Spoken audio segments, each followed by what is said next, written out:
वैसे भी तुम्हारी बहनें अभी छोटी है, तब तक तुम दोनों मन लगाकर पढ़ाई करो।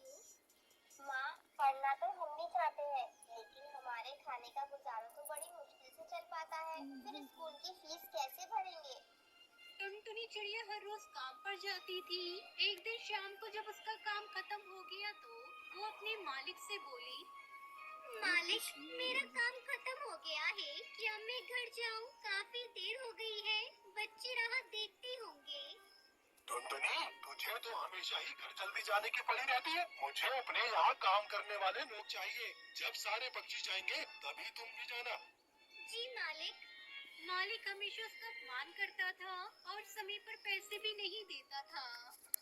मालिक, काम खत्म हो गया है, अब आज के पैसे दे दीजिए। पैसे खत्म हो गए हैं, घर में भोजन भी नहीं है। आज पैसे खत्म हो गए, कल ले लेना। एक दिन टुनटुनी चिड़िया की तबीयत बिल्कुल ठीक नहीं थी और उस दिन उसकी काम पर जाने की हिम्मत नहीं थी। लेकिन ये सोच कर कि अगर काम पर नहीं गई तो आज भी मजदूरी नहीं मिलेगी और फिर चूल्हा कैसे जलेगा। ऐसा सोचकर टुनटुनी चिड़िया उठी और अपने काम पर निकल गई।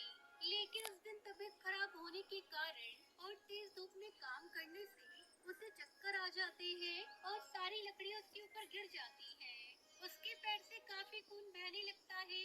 उसकी चीख सुनकर वहाँ बाकी सब मजदूर पक्षी आ जाते हैं। अरे इसकी तो चोट लग गई है भैया, अरे इसके पैर से तो काफी खून आ रहा है। मेरी सारी लकड़ियाँ बर्बाद कर दी तूने। मैंने तुझे कहा था ना, ये तेरे बस की बात नहीं है।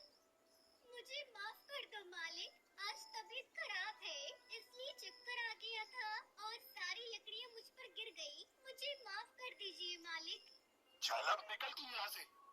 मालिक, कुछ पैसे दे दीजिए, अपना इलाज करवा लूंगी और बच्चों को खाना खिला दूंगी। अगर पैसे चाहिए तो तुझे आज रात भी यहाँ काम करना पड़ेगा। नहीं करेगी तो चली जा यहाँ से।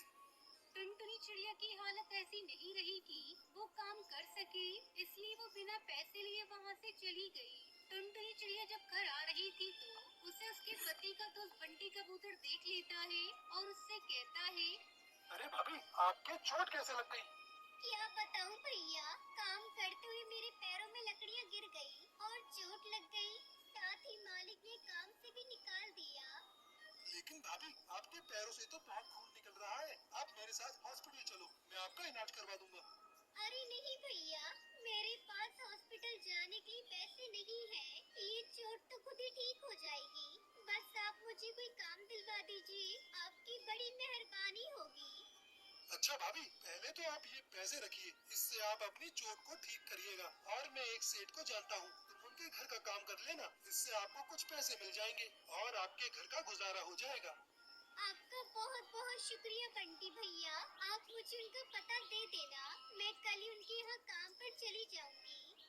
अगली सुबह से ही टुनटुनी चिड़िया कड़कनाथ सेठ के घर काम करने लगती है।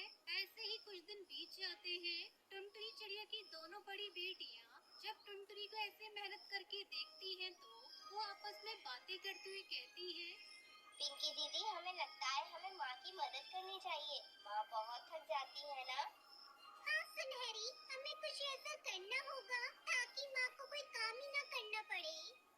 दीदी, आप बड़ा पाव कितना अच्छा बनाती हैं। क्यों ना हम बड़ा पाव का ठेला लगाकर उसे बेचें?